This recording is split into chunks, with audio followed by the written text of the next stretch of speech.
Ladies and gentlemen, welcome back to Tata Steel. It is the 11th round of action, and today we begin our coverage with some really bad news. It was reported that Daniil Dubov tested positive for the coronavirus. Now, this is terrible news for several reasons. Number one, obviously, Daniil's health and the health of anybody with him at the tournament or whom he's been in close contact with. So wishing him all the best. The second reason is, as we've known, and the whole Daniil didn't show up to play against Giri because they asked him to wear a mask thing, all the players are playing without masks except PRAGG. So if Daniil was positive for 5-6 days already and just didn't know because he was asymptomatic, that means that potentially everybody is infected in this tournament. And the third reason this is terrible news is that Daniil has to go to play the Grand Prix pretty soon. And Omicron, you can test positive for weeks afterward. It's been reported, right? So crazy, crazy stuff out of Tata Steel round 11. This means that Daniil will forfeit today's round against Richard Rapport.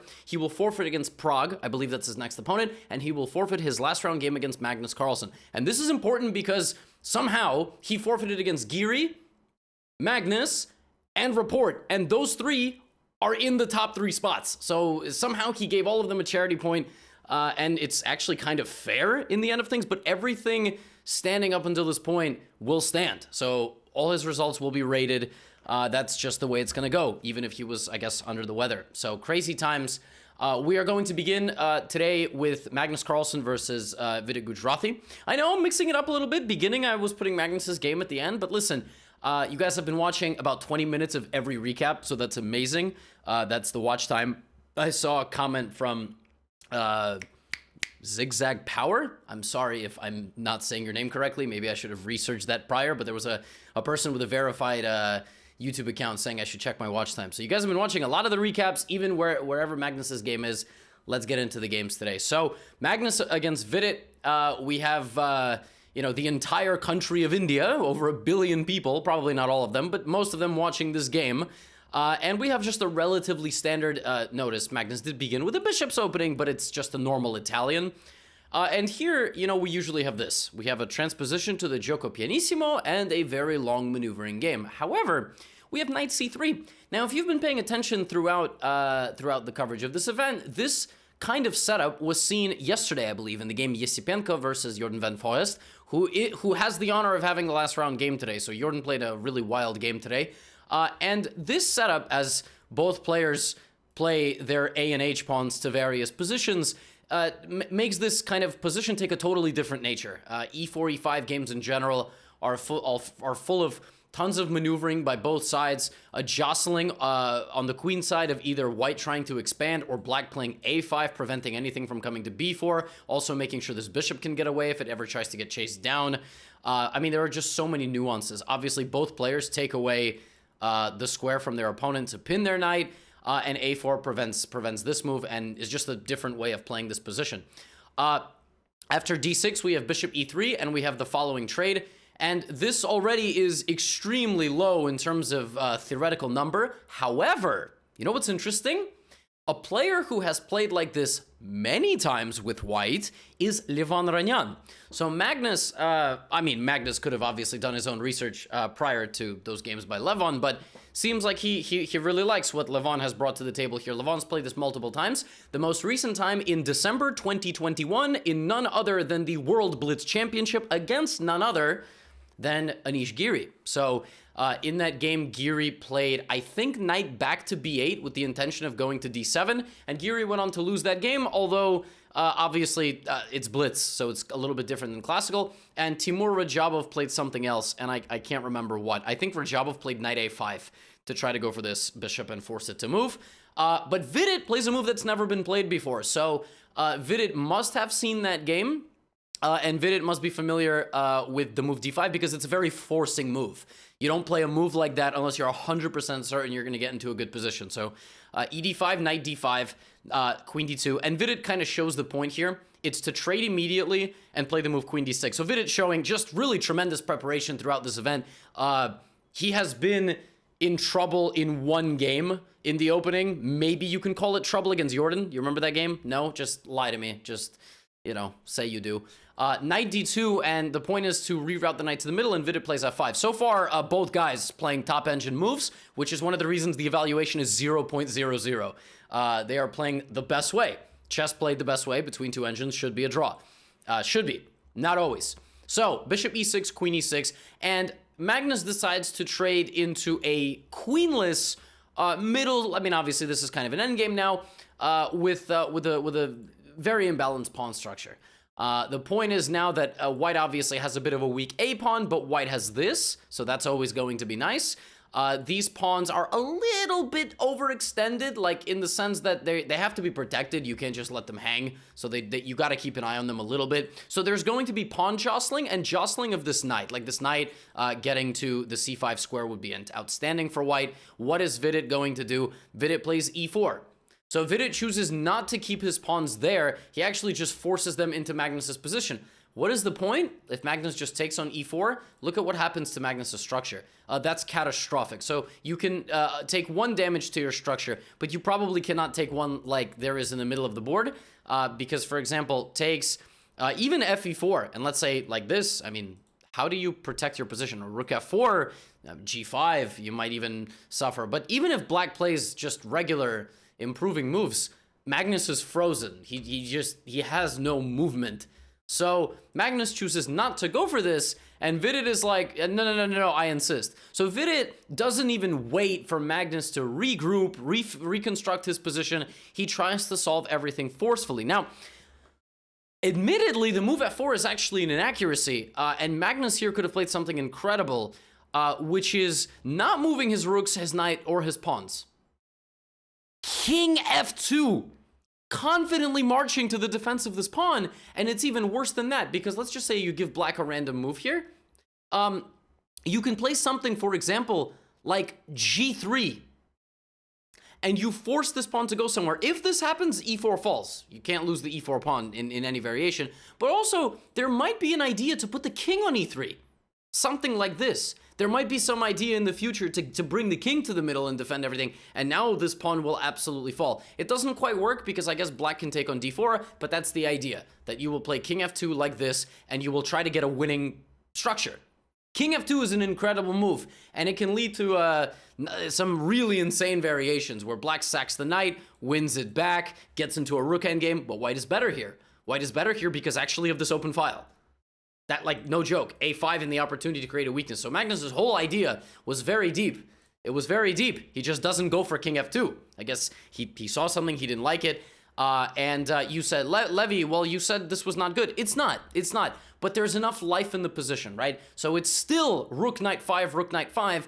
And with any other GM, I'd just be like, yeah, they just shake hands pretty soon. Because they agree to a draw, not because they just, want to shake hands in the middle of the game. That's very socially inept. Although they are 2,800 GMs. So anything is possible. Anyway, rook b1, b6, and Magnus is still using his weaknesses to try to instigate with Vidit. And Vidit has to be careful. Vidit can't just absent-mindedly take.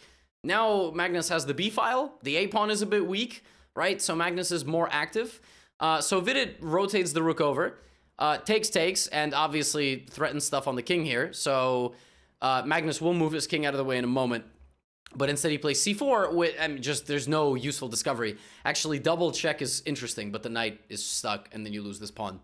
So, knight d5 check. You can't take the knight because the rook checks the king. Rook e8, and Vidit must have thought, this endgame, he just can't lose. It's unlosable. I mean, rook takes a4, rook b6, rook in 3 versus rook in 3, king comes closer. That's it. These pawns cancel out. Game is a draw, right? So that's what Vidit went for here with cd5, rook e4. Rook a4 loses for white. And this is when I was watching the game live and the internet was just going crazy. They were like, what? I can't believe Magnus is the god of endgames. Oh my god, he caught Vidit off guard. Stockfish on like depth 26 does not even see this. It doesn't even understand why this is losing for black. Apparently, you have to actually reconsider and go rook f4. You have to go rook f4 and try to come back this way. So the reason this is losing is because you don't take the pawn. You play d6. This is incredible. You use the fact that the king is far enough, this king is close enough to come help this pawn, and the rook can cut the king off on the e-file, and that's what happens in the game. So how the hell is Vidit going to stop the pawn? So what does Vidit do? Well, he goes back to a5. right? Because, for example, if Vidit doesn't, he has to move his rook somewhere. If he plays the move rook a2, there is d7, the game is over. So he decides to go to a5, the king comes up, and now he's going to protect from the other side. But of course, Magnus will play king d5 and try to play king c6. And these two pawns are too slow. This pawn is 2 squares away from promotion. The only thing preventing white from being completely winning are checks behind the pawn. Checks behind the pawn that will force the king away from the pawn, or that will force the king in front of the pawn, okay? Pay attention, this is the way you play rook endgames. Now, rook d2 check, king c6, and if, yes, you can give checks, but if it means losing those pawns, that's not good. So you have to protect those pawns as long as you're not allowing a promotion. So you have to play b5, because the constant counter threat to white's position is the fact that the pawn is going to come up, right? That's it. Now, in this position, there is a winning maneuver by white, and this is the only winning maneuver, and this is what Magnus did not see. In this position, he has to give a check, force the king to decide where to go, and then come back to e4 as a waiting move. So if the king goes to f8, anytime the king goes back to f8, the rook can slide over, check, promote. Okay, so b4, check, king here, pawn promotes. And you're too slow. That's the idea. And there are some checks, but by then the king can just walk away. So like d7, king c8, and you will promote at some point. So that wins. The reason why you have to come back here is because black is trying to play b4. That's why. And black doesn't have a useful move right now. For example, if black plays g5, you push and you go for king c7, right? And that, I mean, the game is just lost if you something like king c7. For example, h5, even rook e8 is winning. So if check, you have king b7, rook d2, king c8, rook c2, you go behind the pawn and king e8, and you sneak behind. However, the most instructive moment of this winning idea is the absolutely insane rook c2, king b7, rook d2, king c7, and I think rook takes g2, something like this. Or something like check here, yeah, like this. The only winning move, I think, here for white is the unbelievable rook d4 to prevent rook d2. Because if you play d7 right away, rook d2, king e8, g5 is a draw. Because black snuck away with a pawn, and if you queen h5, and black is actually threatening with 4 pawns. It's insane. I mean, I'm literally going 13 moves deep. I like never do this in these recaps because, you know, I don't want to make 40-minute recaps. Maybe this recap's going to be 40 minutes, but we'll see. It's insane, this game. Completely nuts. Like, I think the only winning idea is not to allow the rook to come to d2 at all. So, for example, rook c2, d7, king f7, rook f4, and so there's some win here. Somewhere. Maybe I've already messed it up. Maybe there was something even better here. Rook c2. Wow. I don't even know. I mean, d7, king f7 doesn't look like it's winning. Maybe some king e8 first? Oh, wait, no, then check and you just go back. Wow. That's insane. I'm not even certain where exactly the win is. Well, you are free to dig with your own computer. That is unbelievable. Wow. Yeah, even my stockfish has malfunctioned. Ceci was showing that it was a win. The Norwegian computer. That rook e7. I promise, I'm not lying to you. I honestly just kind of confused myself. Wow. This has never happened. Anyway, this should show you how difficult this position was. This should show you. Rook e7, rook e4 was deemed a win by the supercomputer, and I got tangled in the woods trying to even show it in a recap why it's winning. All right, I'm doing my best. I'm not gonna lie. Magnus didn't do that. All right, that's the point. I'm sorry if you're confused. I'm sorry. I confused myself too. We're gonna just keep rolling here. It just goes to show you how effing difficult chess is. That even though you can get a potentially winning position, he goes d7, and the reason why d7 doesn't work is because now, when the king hides behind the pawn gets to b4. Rook e4 wins because b4 is not possible, but God help me if I can explain that to you why. Now the pawn is too close, and so is the king and the rook. And actually, Dubov, who joined the live commentary, said that he doesn't think that Magnus knows he's winning. Like, I'm sure he knows that he's pressuring, but he was not convinced Magnus knew he was winning. And you notice that, obviously, both sides are very far advanced with their pawns. They end up both queening, and they repeat moves. and Vidit holds Magnus to a draw. I mean, that was a bloodsucker type of position to play against Magnus, who we know as just the savant of endgames. Yeah, I mean, Vidit holds. Nice hold by Vidit. Draw by Magnus. He maintains his first place. I'm going to now show you two very strange games. So, like I said, we have very weird recap. We have a gentleman testing positive for COVID, potentially other players infected. This was a game between Duda and Shankland. It began with a London, kind of a mainline London, but Shankland played in an obscure way, which is Queen b6 and Bishop d6. Not the most popular way, but it has been played. They traded Bishop's pawns, and they agreed to a draw. Excuse me. They agreed to a draw right here. They agreed to a draw. Right here. Crazy. No repetition, just pawn takes pawn, draw offered, and Shankland accepted and then went to Twitter to apologize. I've never seen anything like it. Super GM's apologizing for draws on Twitter. I don't know what it is. I mean, maybe Duda was unhappy with what he got in 10 moves. To be honest, it also must not feel very nice to know that you have a gentleman who has COVID and has been directly in front of you or next to you for the past week. I don't know, maybe it's one of those things. Maybe Duda's not feeling great. I don't know. Crazy, though. And a gentleman who's becoming very quickly infamous in our world of chess, who is Karyakin. Karyakin going on Twitter and acting, and getting into it with certain folks. Played against Mamedyarov, and this game was an Italian, a mainline Italian with c3, d4. We saw Eddie Gaisi play this, e5, d5 counter shot. This is all theory. This has been seen many, many times. And in this position, which has been probably played 500 times, maybe 900 times, Queen c2 is very popular here to put some pressure on the knight. Queen b3 has been played. Shock plays something that I've never seen before, and that's because it's been played maybe 5 times ever, by no one strong either. So he just kicks this bishop out and castles. Now, this is just a massive weakening of his king side and allows Karyakin to immediately strike with the f-pawn. It's a very interesting position, admittedly. I mean, white has like big weaknesses, but black obviously has some potential pressure on the c file. You know, d5 is under attack, but he's counterattacking over on the f file.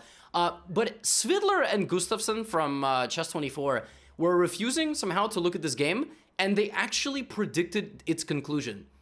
So Gustafsson said that it was going to be knight e5, queen h4, and then in this position, it was going to be takes, and the game was going to end with pawn takes pawn, queen going back to e7, hitting the knight, and a draw by repetition like this. Oh, well, no, like this. And that's exactly what happened. That's exactly what happened.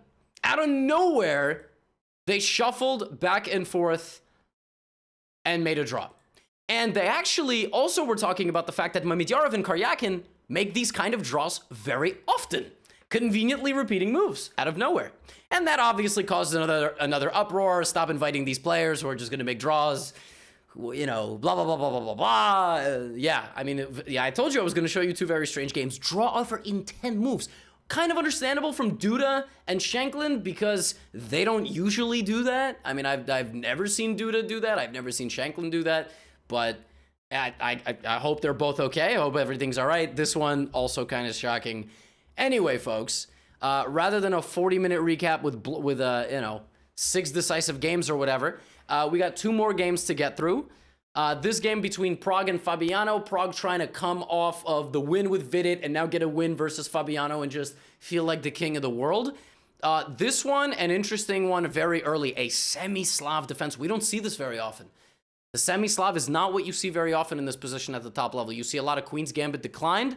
Also, the Catalan is just wildly popular, right? So you just, I don't know, you just tend to not see this. You also see the semi-Tarash nowadays very, very commonly. You also see even DC4, and you also see the Rogozin. But you almost never see this anymore. And I don't know why. I mean, we maybe saw it once in this tournament. Bishop g5 is critical, and AlphaZero showed that white can get some very, very menacing pressure on black with bishop g5, but those lines are very crazy. Instead of that, we have e3, and PRAGG plays in this way. I've played in this way with white, where he just develops his pieces, and so does black. In fact, I've had this exact position on the board against Chris Yu and other players as well, and here I've played rook a d1. But there are many ideas here. I mean, it's, you know, it's move 10 and neither side has budged. No pawn trades, no piece trades. So Prague plays a4. I've seen this before. The idea is to disallow black from ever trading off your bishop and also trying to instigate with a5. So we have a4, a5. And now Prague has to come up with a different idea. And there are it's just a myriad of ideas here. A plethora of ideas, if you will. I don't know any other big fancy words for a lot of bishop d3. So idea, obviously, pressure h7. Idea also to use the e2 square to reroute. Idea also to play e4. Fabiano plays bishop b4 because now that bishop is nuzzled. Is that a word? Yes, it is. Very comfortably on the b4 square, pressuring c3. And you're getting rid of this idea of e4 potentially. Prague plays rook ac1, can't hate on that move. h6, again, there's just a lot of flexibility in this position. So queen e2, trying to use the square that he freed up, rook d8. No, if you're wondering why no one's taking each other, no one wants to concede that. So while black probably could play dc4, it probably only helps white. Why would you just lose a center pawn? Right, there's no need to do that. So rook d8, rook d1, rook e8, bishop b1, and now bishop d6. And here the players just decided to call it a day. Oh my god, I tried to make a joke and move the wrong piece out of the... No, they obviously did not shuffle back and forth. But they might as well have. They actually did begin to shuffle. And Fabi's like, I'm a near... You know, I'm an almost 2,800 rated player. I played for the World Championship. I got to find a way to beat this guy. And here Prague was like, I'm not going to shuffle back and forth. I have to do something. He jumps into the middle of the board with his knight. Knight to e5. We have a trade, and the knight comes back to d7. Queen c2. And Prague is like, you might be Fabi, but I would like to checkmate you. Fabi's like, you might be Prague, but I will not let you checkmate me. And now the knight comes back to e2. We sort of see the justification of all of the ideas that I've been describing in this recap, right? The knight comes to e2, but now there's going to be a transformation in the center, and that allows black to get a little bit spicy here with the move b5. Now, there is a move here that's very aesthetically pleasing, which is c5. You can't play it, though, unfortunately, because even though this bishop gets locked away, bishop a6 is just too strong, and the black bishops come alive. So Prague plays knight d4 here, and the thing about the move b5 is that now you have to get into a calculating battle with Fabiano. So all these pawn trades and pawn swaps that are possible, you need to calculate for whom they're better, right? So Prague goes for knight d4 and decides to enter this kind of transformation. But I just mentioned that if the black bishop on b7 comes alive, it's really a question of who has the better bishops. And even though this bishop bites into a pawn, if you trade it off, white's bishops are very nasty because they will see the entire end of the board. This bishop sees nothing. All right, so rook d8, queen c2. It's just going to be a question of who has the better bishop. Rook d8, like really, I mean, Fabi's like insisting. He trades off all the rooks. Now, if I asked you in this position, what is the best asset in the black position? Like, what is black's biggest asset? You would say the queen, Gotham. No, because they both have queens. What's black's biggest strength? It's this a-pawn. And if it can get rolling, it's going to make life a nightmare for black. And you know who's, for white. And you know who seems to know that? Fabi. Because Fabi doesn't even hesitate. He just trades everything. He plays bishop to e4. Look at this move. If you take it, it's made on the back rank. Queen c1. Fabi trades everything. You know why? Because of the a-pawn. He's like, hi. Prague's like, why are you saying that to me? That's so uncomfortable. Don't ever make that face again. Stupid. h3. So now we don't have any back rank mate, right? a3. It's incredible. His knight, all his pieces chill. It's incredible that in the middle of a battle, your pawn can just like, oh, I'm going to sneak through these woods over here. I don't know why the pawn talks like a British Mickey Mouse, but that's neither here nor there. King h2, queen a8. Folks, I told you the biggest asset in the position is the pawn. And you know which bishop, it's very clear, is not going to come alive? The only bishop remaining on the board, Levy? Yes, absolutely. So now the way you are going to win this with black is you're going to use the a-pawn to prevent white from moving at all and probably win the game on the other side of the board. Queen a5. Prague is trying to play some moves. g5, and now the knight comes behind the pawn. Or, okay, well, the knight is going to come out at some point. But how do you get in? Because if you play queen e1, I take on a2, and you need to be damn sure you're actually mating me on this side, right? So h5. And the reason why he's not bringing his queen to help is that who protects the bishop, right? Queen c3, I wouldn't be shocked if you can just go into this endgame. And the bishop has to stay put, right? but you can also win with violent queen stuff, like queen d8, queen h4, and queen e1. This is why it's considered the strongest piece on the board, okay? Because it just inflicts massive damage and massive threats. Queen takes a2, and Fabi calculates that he can give it up, but there's this very nasty move, queen f1, and Pragg resigns. Pragg resigns because his king is stuck. It has absolutely no moves, and white does not have a single move. So for example, if white plays g3 trying to do this, I come here. It's made in a few moves. How is it made? Like, let's say bishop to c3, knight g5. Brutal. Look at this. King in the middle. Insane. So this game, honestly, came down to one decision. And that is why chess is so brutal. The move b5 on its own it's not that crazy of a move, but the transformation of leaving the black a pawn on the board was fatal. It was fatal, and that just lost Pragg the game almost immediately. So yeah, I mean, chess sucks. It's a really annoying game. I told you that the final game I have for you is a wild game between Jordan van Forest and Anish Giri. Jordan actually defeated Anish in last year's Tata Steel to claim the tiebreak and also win it, and they have worked together. So it's interesting to see what's going to happen. We have a Nimso, and we have a3. Now, I have played a3. Whenever I play a3, it never seems to work. So white takes a damage to the structure. Black will try to play c5 to stockpile on these pawns, and this is just disgusting. So white never wants to do that. And then black will try to put a knight on a5 to pressure the c-pawn, a bishop on a6 to pressure the c-pawn, sometimes a queen on a4, you guessed it, to pressure the c-pawn, and also something on the c-file, you guessed it, to pressure the c-pawn. White will oftentimes give this up. Sometimes white will protect it, sometimes white will not, but white's initiative here is on the king side. More space on this side of the board, bishops. So let's see what can happen. So b6, same thing, knight c6, e4, knight a5. And here, I know this move e5 is very good, very decent, and white can try to go for some, maybe not very good, but very decent. You can try to go for some big space advantage, but you might be overextending a little bit. It could be okay to just play bishop d3. And this is one of the cases where this pawn is actually being protected. We have d6. D6 is very much a thing. c5 is also very much a thing. But we have d6. And now we have f4. So we have, look at this. I mean, it's beautiful. Look at this Giga Tetris piece. I know this isn't, but Giga Tetris piece. Queen d7. And normally, white will try to play like a4 to try to prevent the queen from getting to this pawn. But then there's d5. And if black is fast enough with their play, like, if you lose this bishop, you will never have an attack. So white has to be very careful. And in this case, white loads up all the defenses on this pawn, right? But here Anish plays e5. He doesn't allow white to come forward. The point of e5 is that if you chop, chop, chop and go, wee, I want a pawn, knight d7, and white is lost positionally. Because what the hell is this, right? You just can't play chess like that. So we have castles, and visually, white's position looks much better, right? And this is one of the reasons I like these positions, but people don't play like this against me, actually. People play in a slightly different way. They play like with c5 usually. And so Jordan takes and plays rook b1, idea maybe rook b4, other idea to just disallow black from touching anything on the queen side, and he's allowing Anish to make a move.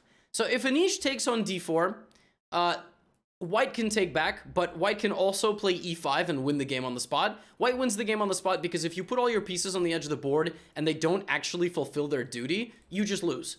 So knight e8, queen h5, checkmate.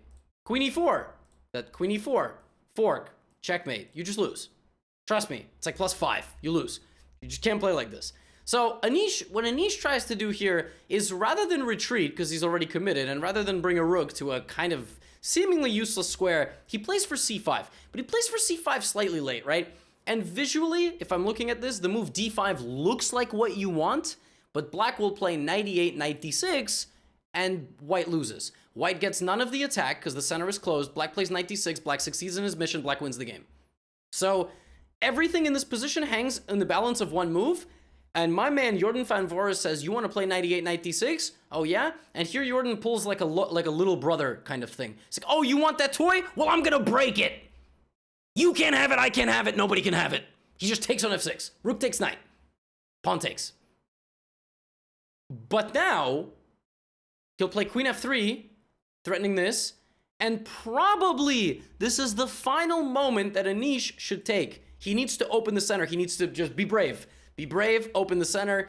Don't worry about what's happening there. It looks kind of scary. Although queen f6 right away, there might even be queen d1. I'm not even sure about that. But it's a little bit dangerous. Like knight b3, knight takes b3 leads to some checkmate. You might just get mated, so be very careful. He has to be brave. Instead, he comes back.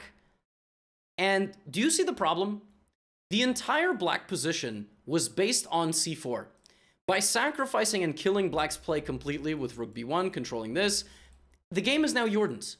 Either Jordan wins this game, or Anish holds and they make a draw. This is almost unwinnable with black. So, knight f1 with two ideas. Boop, as well as boop and boop. Anish plays king h8, which is the best move. Rook g8 potentially to cover everything up.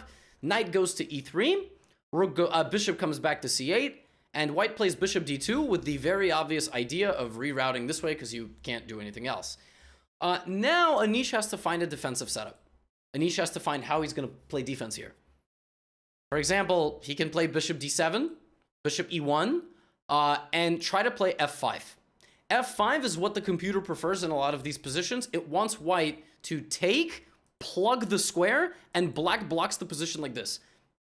Like, black is at the point of the game where if he does not find the defensive setup with queen e7 and like this, covering everything, he will get destroyed. This is what the computer wants. It wants to sack a pawn, block the square, and play f6. I'm letting it run. It finds nothing else.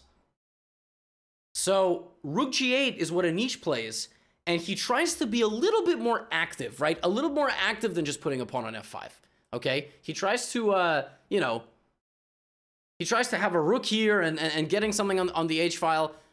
But queen f2, and at some point, it's going to be too late to play f5. You're not going to, like, for example, if you play f5 right now, I take and you play f6, your rook is trapped. Your rook is better back here. So you've locked the rook outside of the house, okay? And you went on vacation. King g7, bishop e2. That rook is stuck. It's got nowhere to go. And Jordan is just going to slowly build up and break through on this side. And that's exactly what happens.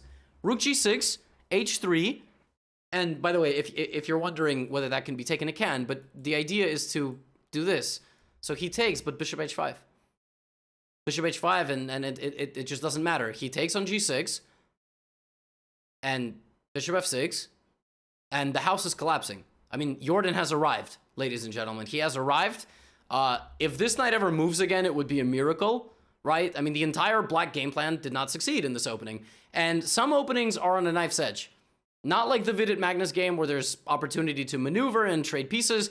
This is on a knife's edge. Either black breaks through on c4 and white gets no attack, or games end like this. And the knight did get to move again, but these two pawns now have broken through and will decide the game. So we have e5, right? We have d6. Knight takes f6, pawn takes f6, and Jordan van Forest has broken through, and Anish Giri resigns in the face of a multitude of violent checkmate threats on that side of the board. And Jordan wins, defeating Anish. Magnus now has more than a half-point lead up top. He has a 1-point lead, courtesy of the draw in this round, and there are 2 more rounds to go. Obviously, if you want all the full standings, there is a link in the description. I've put it there. And yeah, I mean, Jordan has won and lost 7 or 8 games in this tournament. Like, he comes to fight. And in this game, he played a very topsy-turvy, same-ish Nimso-Indian that leads to positions where either black crushes white strategically or white crushes black like this, and we got the latter. So, yeah, a very weird day today, folks. Appreciate it if you made it 34 minutes into this thing. Yeah, wish Daniil the best, wish all the players the best, and hopefully we have an exciting final 2 rounds. Get out of here.